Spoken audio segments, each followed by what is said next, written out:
Baik, perkenalkan nama saya Markus Juga Pradana dengan NIM akhir 171. Setelah menonton mengenai dua video yang berkaitan dengan sejarah amandemen Undang-Undang Dasar 1945, di sini saya akan memberikan mengenai pandangan, analisis, serta tanggapan saya terkait adanya wacana amandemen Undang-Undang Dasar 1945 yang kembali mencuat, di mana adanya wacana amandemen Undang-Undang Dasar 1945 ini memicu perdebatan dan juga spekulasi di berbagai kalangan, di mana terdapat juga berbagai pandangan dan analisis terhadap isu ini yang di dalamnya juga beragam. Oleh sebab itu, di sini juga saya akan menyampaikan mengenai pandangan, argumen, dan juga analisis saya, di mana dalam pandangan saya sendiri, wacana amandemen Undang-Undang Dasar 1945 ini memiliki dua sisi, yaitu sisi pro dan juga sisi kontra. Di mana sisi pro sendiri, wacana amandemen Undang-Undang Dasar 1945 ini merupakan jalan menuju konstitusi yang lebih sempurna. Sedangkan untuk kontranya sendiri, wacana amandemen Undang-Undang Dasar 1945 ini merupakan sebuah bentuk atau sebuah gambaran dari kemunduran demokrasi. Baik, yang pertama saya akan membahas terlebih dahulu mengenai argumen pro dari saya terkait dengan amandemen UUD 1945. Dan di sini saya akan menyampaikan 3 poin, yaitu untuk poin yang pertama, di mana amandemen Undang-Undang Dasar 1945 ini merupakan sebuah penyempurnaan dari sistem ketatanegaraan, di mana seperti yang kita ketahui, banyak dari para pendukung amandemen Undang-Undang Dasar 1945 berpendapat bahwa Undang-Undang 1945 ini meskipun telah mengalami beberapa kali perubahan atau amandemen sebelumnya, itu masih memiliki beberapa celah dan juga kekurangan yang masih harus diperbaiki. Nah, hal tersebut juga terkait dengan sistem ketatanegaraan. Kemudian juga terdapat pembagian kekuasaan dan juga mekanisme demokrasi yang masih belum optimal. Kemudian poin yang kedua dari argumen pro saya yaitu wacana amandemen Undang-Undang Dasar 1945 ini merupakan sebuah penyesuaian dengan dinamika zaman saat ini, di mana yang kita ketahui saat ini dunia itu terus berkembang dan tuntutan masyarakat pun semakin lengkap dan juga semakin kompleks. Oleh sebab itu diperlukan juga penyesuaian konstitusi agar kita mampu menjawab tantangan dan juga kebutuhan zaman, seperti mengenai isu HAM yang saat ini isunya sangat tinggi sekali di berbagai lingkup kehidupan masyarakat yang ada di Indonesia. Kemudian juga ada isu-isu lingkungan hidup dan juga isu dari teknologi-teknologi yang berkembang saat ini atau kedaulatan dari teknologi itu sendiri. Kemudian poin yang ketiga yaitu wacana amandemen Undang-Undang Dasar 1945 ini dapat memperkuat atau lebih memperkuat lembaga negara, di mana amandemen Undang-Undang Dasar ini diharapkan dapat memperkuat peran dan juga fungsi dari lembaga negara seperti MPR, DPD, dan juga MK agar dapat lebih efektif dan lebih kuat dalam menjalankan tugasnya. Nah, kemudian yang kedua saya akan membahas mengenai argumen kontra dari adanya wacana amandemen UUD 1945. Di mana di sini juga terdapat 3 poin yang akan saya sampaikan, di mana yang pertama yaitu stabilitas konstitusi.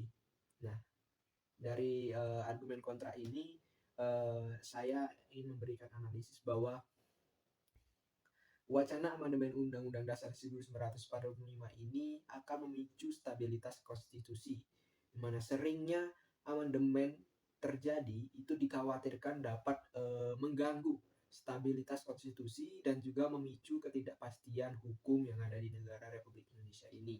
Oleh sebab itu, konstitusi ini lebih baik kita perlu jaga kelestariannya agar menjadi landasan kokoh bagi penyelenggaraan suatu negara, khususnya bagi negara Republik Indonesia.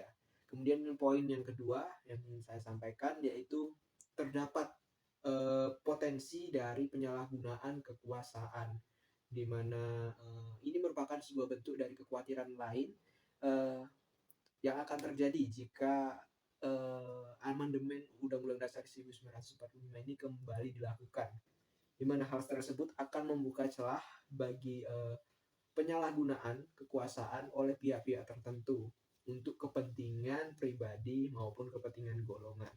Kemudian poin yang ketiga adalah eh, seharusnya kita lebih fokus pada implementasi, bukan melakukan perubahan-perubahan terus-menerus atau melakukan amandemen.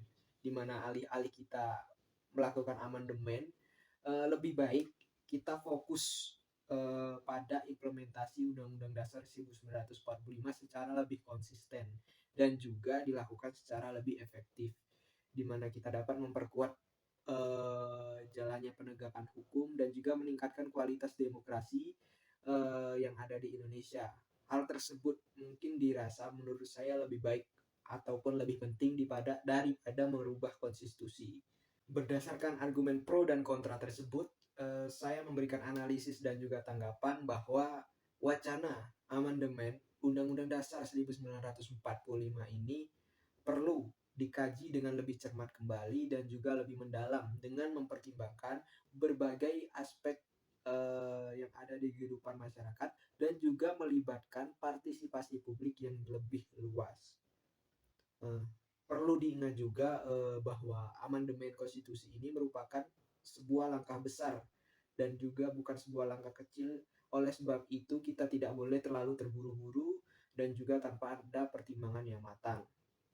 Penting juga untuk mengevaluasi apakah amandemen itu benar-benar diperlukan untuk mengatasi kelemahan Undang-Undang Dasar 1945 yang ada saat ini, atau mungkin kekurangan tersebut dapat diatasi melalui mekanisme hukum atau kelembagaan yang sudah ada. Itu akan lebih baik daripada kita melakukan eh, amandemen yang dilakukan secara terburu-buru dan tidak dipertimbangkan secara matang. Kemudian sebelum memutuskan amandemen, lebih baik kita melakukan kajian yang mendalam mengenai dampak yang akan ditimbulkan, termasuk mengenai manfaat positif dan juga resikonya. Dari kajian ini juga kita harus melibatkan berbagai pemangku kepentingan seperti akademisi, pakar hukum, aktivis masyarakat, dan juga tentunya perwakilan dari rakyat. Penting juga untuk memastikan bahwa amandemen Undang-Undang Dasar 1945 ini dilakukan dengan tujuan yang jelas dan terukur serta tidak berpotensi untuk melemahkan demokrasi yang sudah ada saat ini dan juga membuka celah yang sangat lebar bagi penyalahgunaan kekuasaan.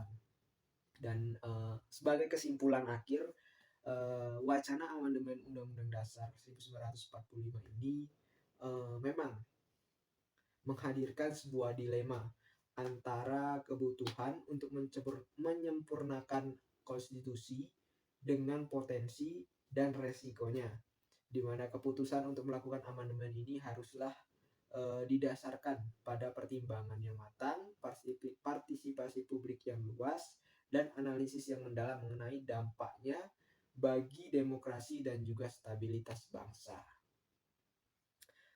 Mungkin sekian mengenai pandangan, analisis, serta argumen saya terkait adanya wacana amandemen Undang-Undang Dasar 1945 kembali.